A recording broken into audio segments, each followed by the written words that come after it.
Independência ou morte.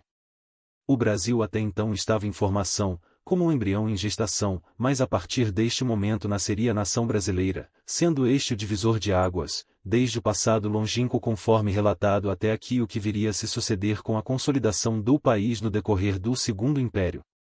O Segundo Império pode ser comparado ao período do crescimento da identidade, da formação do corpo da nação. O retorno da corte para Portugal.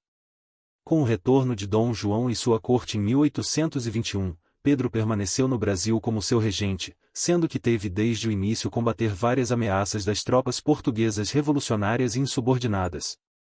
Embora ele fosse de origem da monarquia absolutista, na realidade defendia ideais liberais com uma monarquia constitucional representativa, fato que lhe conferia capacidade de negociação pelo diálogo para restabelecer a ordem em diferentes ocasiões, mas sem ser tolerante com a indisciplina e a desordem, o que lhe garantiu ser respeitado, tendo vencido todos os conflitos existentes. Aclamado como regente do Brasil, ele reduziu impostos, libertou revolucionários presos, Frei Caneca, por exemplo, promulgou decretos sobre propriedades.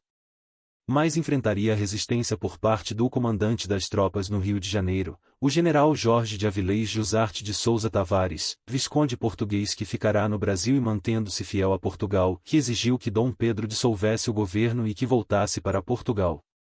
Temerosos que isso viesse a acontecer, o que seria um retrocesso para o Brasil, os liberais maçons que eram a favor de uma república democrática se manifestaram contra essa possibilidade, fazendo uma moção com 8.000 assinaturas pedindo que Dom Pedro ficasse no Brasil, levando a sua decisão pela permanência em 9 de janeiro de 1822, dia do fico. O general Jorge de Avilés, após se refugiar em Niterói, foi expulso do Brasil.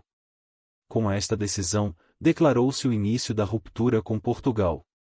Os liberais, que integrariam o Partido Brasileiro, contavam com a liderança de Gonçalves Ledo, que no passado ajudou a fundar em 1815 a Loja Maçônica Comércio e Artes, assim como o Clube Recreativo e Cultural da Guarda Velha em 1818.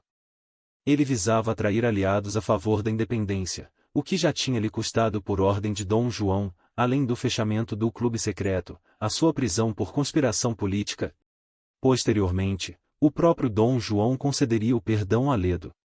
José Bonifácio, oriundo da nobreza portuguesa, era também maçom, mas ele defendia que o Brasil se emancipasse politicamente de Portugal mantendo vínculos com a monarquia por meio de uma comunidade brasílico-lusa, ideia oposta às pretensões de Gonçalves Ledo. José Bonifácio, nascido em Santos, passará muitos anos na Europa, consagrando-se como cientista, a participar de núcleos científicos e de sociedades de história e geologia.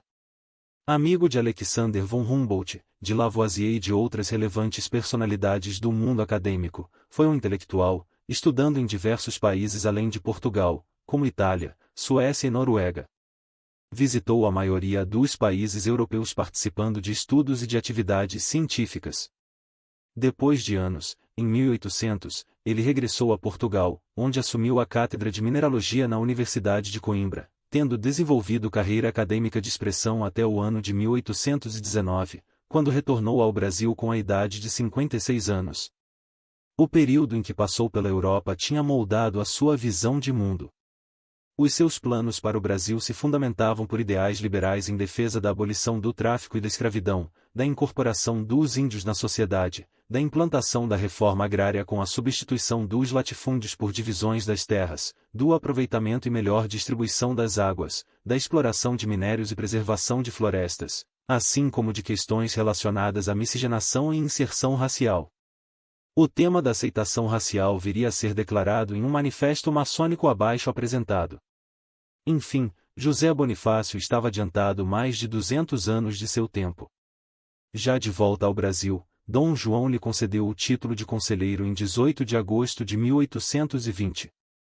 Mais tarde, foi nomeado em janeiro de 1822 por Dom Pedro, ministro do Reino e dos Negócios Estrangeiros, permanecendo até 16 de julho de 1823. A importância de José Bonifácio pode ser avaliada com o Manifesto Maçônico do Grande Oriente do Brasil proferido no dia 17 de junho de 1822 com o seguinte teor: sejamos nós o primeiro povo que apresente o quadro prático dessa paz divinal, dessa concórdia celeste, que deve, um dia, ligar a todo mundo e fazer de todos os homens uma só família. Nós não reconhecemos diferenças nem distinções na família humana, como brasileiros serão tratados por nós o China e o luso, o egípcio e o haitiano, o adorador do sol e o de Mafoma. O papel da maçonaria no Brasil e na independência. A maçonaria tem origem em Londres em 1717, inspirada nos ideais de liberdade e fraternidade do iluminismo e nos trabalhos operativos dos maçons pedreiros que outrora formavam as guildas de construtores. Essas guildas foram responsáveis pelas construções das mais diversas na Idade Média, principalmente das igrejas góticas, repletas de simbolismos ocultos, pois elas tinham origem comum nas tradições dos templários. O modelo instituído pelos novos maçons, agora no meio intelectual, logo ganhou espaço em diversos países da Europa, com a formação de grupos e sociedades de caráter literário, como fachada, pois na realidade seus objetivos eram de discutir no anonimato as ideias liberais do iluminismo. No Brasil o primeiro registro é a Academia Brasílica dos Esquecidos, fundada em 7 de março de 1724 em Salvador por integrantes contrários ao domínio português, não tendo prosperado, pois ela foi encerrada no ano seguinte. Tiveram também outros grupos como a Academia dos Felizes fundada no Rio de Janeiro em 6 de maio de 1736 e encerrada em 1740, a Academia dos Seletos fundada também no Rio de Janeiro em 1751, realizando apenas uma reunião, o Clube dos Inconfidentes, em 1786 em Vila Rica e outra em 1796 em Pernambuco, chamada Areópago de També, que é considerada a primeira loja no Brasil e teve orientação da maçonaria francesa. Essa loja foi denunciada em 1802, tendo ocorrido a prisão de alguns membros. Outra loja também considerada a primeira do Brasil é a Cavaleiros da Luz, fundada em 1797 na Bahia, sendo que essa loja alimentou as ideias que vieram a culminar com a Conjuração Baiana de 1798. Nos anos seguintes muitas lojas foram criadas, umas ligadas ao Grande Oriente da França e outras a de Portugal. Em 1813 é criado o Grande Oriente Brasileiro congregando lojas cujo grão-mestre foi Antônio Carlos Ribeiro de Andrada Machado e Silva, irmão de José Bonifácio, mas que também não prosperou por não ter obtido a autorização prévia do Grande Oriente Lusitano, mas uma das lojas que compunham esse Grande Oriente foi a Comércio e Artes, já citada anteriormente, fundada no Rio de Janeiro em 15 de novembro de 1815. É de se destacar dois movimentos realizados em 1817 em que a maçonaria participou diretamente, o primeiro com a Conjuração Pernambucana com o apoio de Antônio Carlos Andrade e outro em Portugal com a Revolta Liberal liderada pelo grão-mestre lusitano, o general Gomes Freire de Andrade. Essas revoltas foram debeladas, e diante das ameaças liberais iluministas Dom João VI resolveu banir todas as sociedades secretas, conforme já comentei. Mais tarde, em 1820, eclodiu em Portugal a Revolução Liberal do Porto pelo movimento paramaçônico denominado Sinédrio, que exigiu a volta de Dom João e a mudança do sistema de governo para derrubar o absolutismo com a constituição de um parlamento. Isso determinou a necessidade do retorno do rei para Portugal. A partir daí, as lojas maçônicas foram reabertas em Portugal, como também no Brasil. A loja Comércio e Artes mudou o nome para Comércio e Artes na Idade do Ouro e reinstalado em 1821, com a liderança de José Clemente Pereira e Gonçalves Ledo. Já mencionei que Ledo queria a independência do Brasil com a instituição da República, fazendo a separação completa de Portugal, contrário aos desejos de José Bonifácio. Gonçalves Ledo e seu grupo articularam um movimento que levou ao Dia do Fico, tendo se aproximado de Dom Pedro de forma que em 13 de maio de 1822 propuseram que o Senado declarasse Dom Pedro como protetor e defensor perpétuo do Brasil. Dom Pedro aceitou o título de defensor, mas não o de protetor, pois segundo ele, o Brasil teria a capacidade de se proteger sozinho. Em 13 de junho de 1822, Ledo propôs a iniciação de Dom Pedro na maçonaria, sendo que a loja Comércio e Artes na Idade do Ouro deu origem a mais duas lojas, a Esperança em Niterói e a União e Tranquilidade, para compor a partir de 3 lojas, do mínimo necessário, a constituição do Grande Oriente Brasílico, agora independente da maçonaria portuguesa. José Bonifácio assumiu o Grande Oriente como grão-mestre. Dom Pedro foi iniciado em 2 de agosto de 1822 na loja Comércio e Artes na Idade do Ouro e 2 dias depois, por proposta de Ledo, Dom Pedro foi exaltado ao grau de mestre.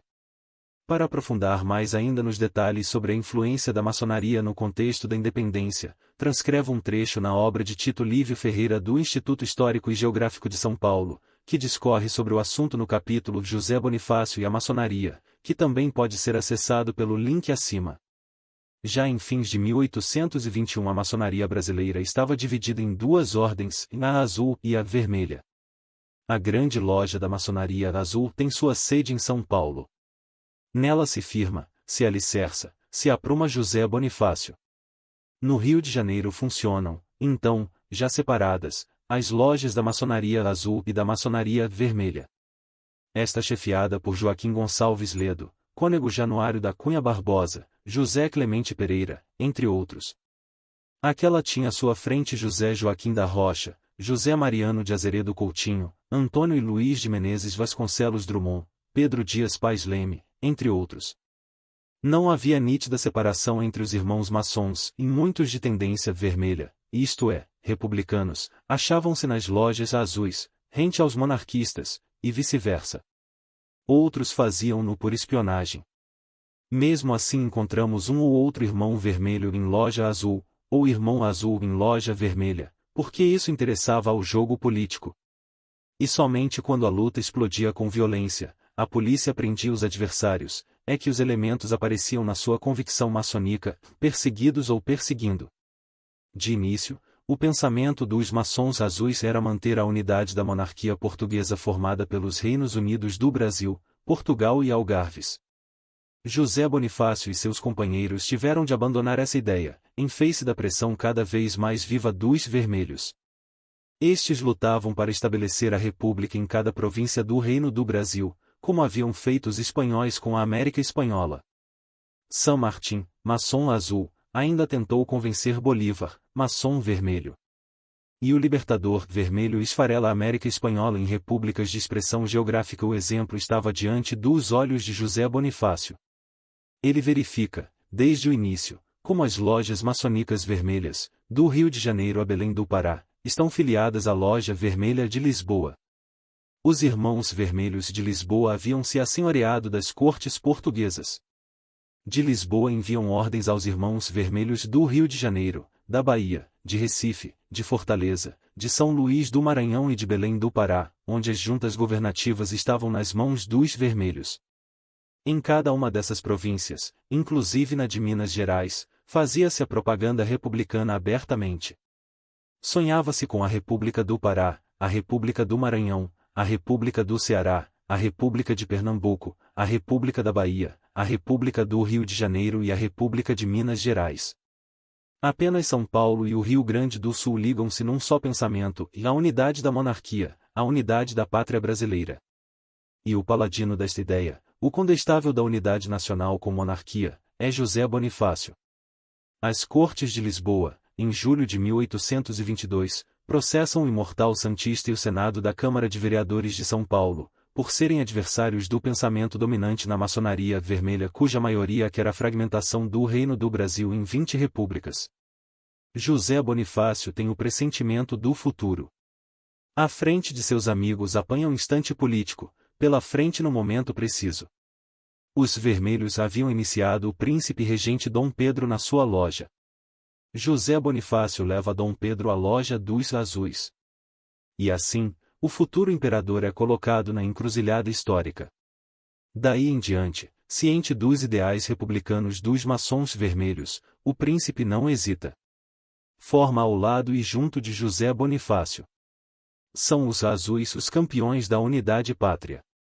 São Paulo era o reduto da monarquia. E nesse reduto, às margens do Ipiranga, devia ser hasteada a bandeira da separação do Reino do Brasil da monarquia portuguesa, para a formação do Império Brasileiro. José Bonifácio, condestável da unidade pátria, coloca a bandeira da independência nas mãos de Dom Pedro. Assim, o patriarca da independência e o criador do Império, fundem os seus ideais de unidade, continuidade e solidariedade históricas. As cores azul e vermelho na maçonaria estão ligadas aos graus simbólicos e aos tipos de ritos, no entanto as cores que aqui estão sendo designadas se referem a diferenças do ramo azul que pregava a monarquia constitucional, conforme o modelo de governo da Inglaterra, e do vermelho que defendia o sistema republicano constitucional.